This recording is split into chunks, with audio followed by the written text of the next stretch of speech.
So next question I am taking, अभी मैंने question number 2 में लिया है TMP, ठीक है, TPM बोल सकते हैं, TPM जहां से ये राइट एंगल तो TPM बोल सकते हैं। क्लियर आए समझ? साथ में इसमें एक चीज और समझ लो, इन ट्राइंगल TPM, P बीच में दिखा है क्योंकि एंगल कौन सा है जी, राइट एंगल कौन सा है, P में है ना, ठीक है। अब चीजों को समझे ढंग से। मेरे बच्चे इस क्वेश्चन में बोल रहे हैं find tan m, tan trigonometric ratio तो tan है, लेकिन इसके साथ कौन सा एंगल जुड़ा हुआ है, कौन सा एंगल जुड़ा हुआ है, m। तो मतलब हमें यहाँ पर एंगल समझ लेना है। अब ढंग से समझो, जहां हमने एंगल को दे रखा है, ट्रिग्नोमेट्रिक रेशियो के साथ जो एंगल दे रखा है, उस एंगल के पॉइंट ऑफ व्यू से, उस एंगल के नजर से हमें समझना है कि ठीक सामने वाला परपेंडिकुलर माना जाता है। मतलब हम कह सकते हैं इसके अकॉर्डिंग परपेंडिकुलर हमारा है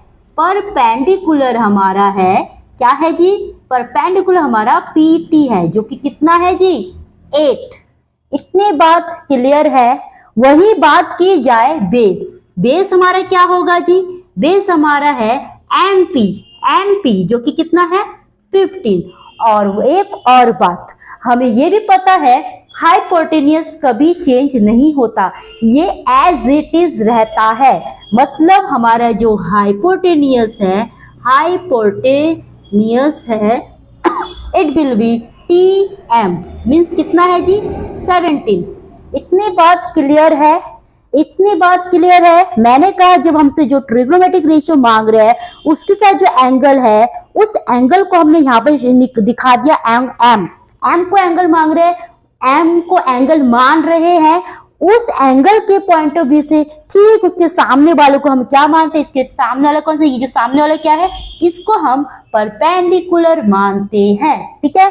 और इसी के बगल में जो है ये हो गया बेस, और हाइपोटेनस तो सेम रहेगा, तो आपको पता ही चलेगा बाकी जो है वो बेस है, हाइपोटेनस यही है, इसको हम डिस्प्लेस नहीं कर सकते, ये यही रहेगा, ठीक है। आई समझ? यानी कि मैं कह सकती हूँ tan m हमारा कितना होगा, tan m इक्वल टू क्या होता है जी, tan m ढूंढो, हाँ P/B होता है, तो मतलब P हमारा हो गया 8, B हमारा हो गया 15। तो ये इसका आंसर है। अब थोड़ी देर के लिए बहुत सा बात समझाने वाली हूँ। मैंने सपोज यहाँ पर tan m कुछ कंडीशन नहीं दे रखा होता, तो मेरे लिए P क्या होता है जी, बताओ। इस क्वेश्चन में P कौन सा मानते हैं हम, बताओ जल्दी। हाँ, ये हमारा हो जाता है बेस, ठीक है। आई समझ? परपेंडिकुलर हमारा होता, बेस हमारा हो जाता 15 और हमारा परपेंडिकुलर हो जाता 8। समझ आया? कोई दिक्कत है बोलो? यस, ठीक है। ये दिक्कत नहीं था, बहुत ज्यादा इजी क्वेश्चन था, बहुत ज्यादा इजी था, कोई दिक्कत नहीं। अभी जो हमने करा था वो भी सेम ही रहा है, लेकिन अगर यहाँ एंगल होगा तो देखना बहुत चेंजेस आएगा, वो वाले क्वेश्चंस भी हम अभी करेंगे। तो ये था हमारा सेकंड क्वेश्चंस। तो ऐसे हम करेंगे क्वेश्चन 3, क्वेश्चन 4। एक बात और समझाना चाहती हूँ जो आपको शायद कंफ्यूजन हो। मैंने कहा कि अगर यहाँ पे हमने एंगल नहीं दिया तो हमारा परपेंडिकुलर क्या होता, TP है ना, और हमारा बेस क्या होता PM। तो हमारे ये हो गया 8, ये हो गया 50।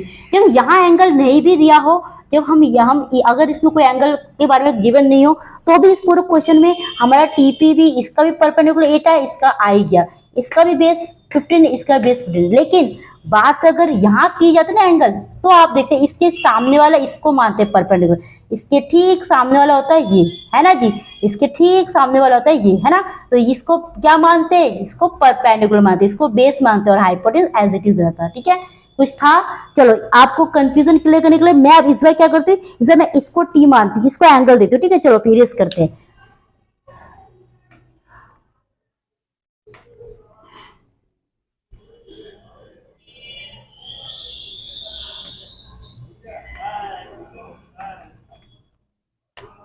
अब मैंने दे दिया एंगल T, तो मतलब ये आपको निकालना है tan T निकालना है। देखो समझो चीजों को, जब मैंने एंगल T माना, एंगल T के पॉइंट ऑफ व्यू से इसको मैं मान लेती हूँ 9, कुछ भी लिख देती हूँ, इसके सामने वाले को मानेंगे हम परपेंडिकुलर। तो परपेंडिकुलर हो गया 9, बेस मानेंगे किसको, इसको, तो ये बन गया हमारा 8 और हमारा हाइपोटेन्यूज हमेशा एज इट इज रहेगा, तो हमारा हाइपोटेन्यूज है 17।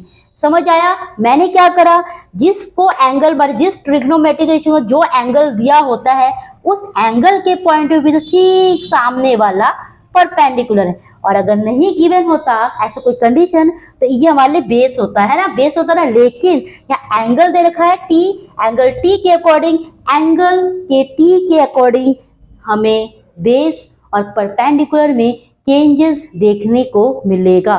ठीक है, तो हमारा जब चेंजेस देखने को मिला तो ये हो गया परपेंडिकुलर, इसके बगल वाला हो गया बेस, और hypotenuse will never ever change, कभी भी चेंज नहीं होगा। तो मेरे बच्चे tan b इक्वल टू क्या होता है जी, जल्दी बताओ, p अपॉन b, तो p हमारा क्या है 9, b अपॉन b क्या है हमारा 8, तो this is the final answer. समझ आया मैं आपको क्या समझाना चाह रही हूँ, बोलो। यही चीज है जो आपको कंसेप्ट को क्लियर करना है कि अगर एंगल दे रखा उस एंगल के पॉइंट ऑफ व्यू से परपेंडिकुलर और बेस क्या होता है। ठीक है, आई समझ, उसके सामने वाला होता है परपेंडिकुलर। तो ये था हमारा आज का सेकंड क्वेश्चन। तो मिलते हैं next question, that is question number 3। Thank you and have a great day.